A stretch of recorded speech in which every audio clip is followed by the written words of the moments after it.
বিভিন্ন মাংস কি ধৰণে কি পদ্ধতিত বনাই আপোনালোকক মই দেখুৱাম কিন্তু আজি মই আপোনালোকক দেখুৱাম যে তিতা কেৰেলা কি ধৰণে মানে কি পদ্ধতিত আপোনালোকে ফ্ৰাই কৰে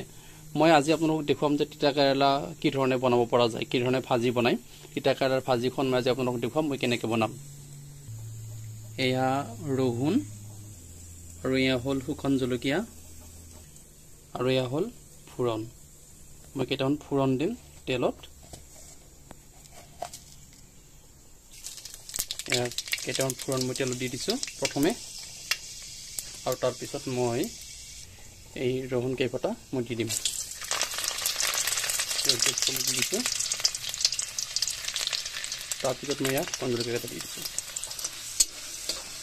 বহুতে কি কৰে পিয়াজেৰে ফ্ৰাই কৰে সকলো বস্তু যদি পিয়াজেৰে ফ্ৰাই কৰা যায় সকলো বস্তুৰে সোৱাদবিলাক ব্যতিক্ৰম হয় আৰু যেতিয়া ৰহুনেৰে আপোনালোকে ফ্ৰাই কৰিব ভাজিখন বনাব তেতিয়াহ'লে তাৰ সোৱাদো ব্যতিক্ৰম হয় গতিকে তিতা কেৰেলা আপোনালোকে যেতিয়া খাবলৈকে মন যাব তেতিয়া খাব বিচাৰে তেতিয়া যদি ফ্ৰাই কৰে পিয়াজেৰে নহয় ৰহুনেৰে ফ্ৰাই কৰিব অকমান আধা মান 50% মান জ্বলাই ল'ব ৰহুনখিনি আৰু তাৰ পিছত তিতা কেৰেলাখিনি বহাই দিব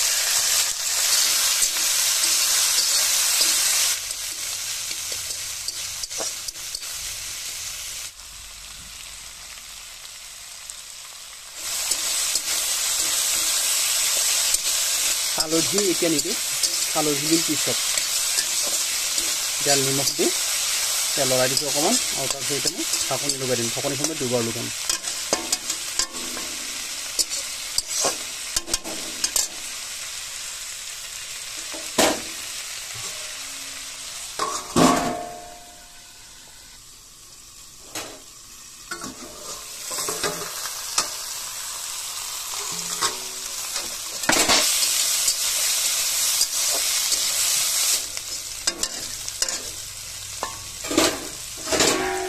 ঢাকনিখন মই সেকেন্ড টাইম লগাই দিছো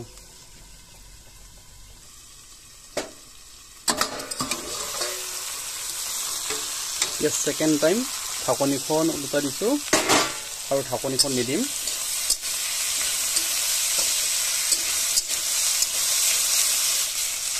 এতিয়া ইয়াত অকমান পাতলকৈ জিৰাৰ গুড়া দিম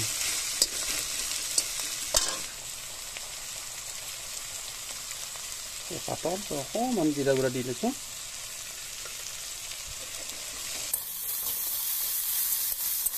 আৰু ইয়াৰ পিছতে মই হালধি দিম কিন্তু তাৰ আগে জুইটো অকমান মই কমাই ল'ব লাগিব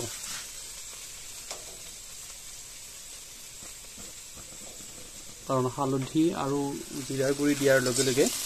জুইটো যদি বেছিকৈ দিয়া থাকে তেতিয়াহ'লে হালধি আৰু জিৰাৰ গুড়িখিনি কেৰাহীত লাগি ধৰিব সেইকাৰণে জুইটো আপোনালোকে অকণমান কমাই দিব ইয়াত দিছোঁ মই এয়া হালধি ইয়াত আৰু দিবলগীয়া একো নাই জুইটো মই কমাই থৈ দিছোঁ যেতিয়া এই ভাজিখন শুকান হৈ যাব তেতিয়া আপোনালোকে নমাই দিব হালধি আৰু জিৰাৰ গুড়িখিনি যেতিয়া মিক্স হৈ যাব এই ভাজিখনৰ লগত তেতিয়া আপোনালোকে এটা কাম কৰিব যেতিয়া শুকান হৈ যাব জুইটো কমাই দিয়া আছে এতিয়া যেতিয়া শুকান হৈ যাব তেতিয়া আপোনালোকে গম পাব যে ভাজিটো সম্পূৰ্ণৰূপে হৈ গৈছে কেৰেলা ফ্ৰাই আৰু একেবাৰে শেষত জুইটো অকমান বঢ়াই দিব এইবাৰ একেবাৰে শেষত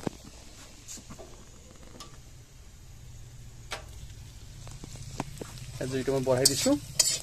আৰু বঢ়াই দিয়াৰ পিছতে এতিয়া এই কেৰেলাখিনিয়ে কেৰাহীটোত লাগিবলৈ আৰম্ভণি কৰিব তেতিয়া লগে লগে আপোনালোকে নমাই ৰাখি দিব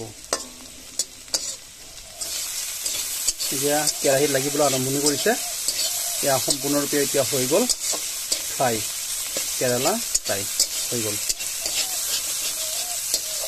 কেৰাহীত লাগিবলৈ আৰম্ভণি কৰিছে যেতিয়া আপোনালোকে এতিয়া জুইটো নমাই দিব হৈ গ'ল ফ্ৰাই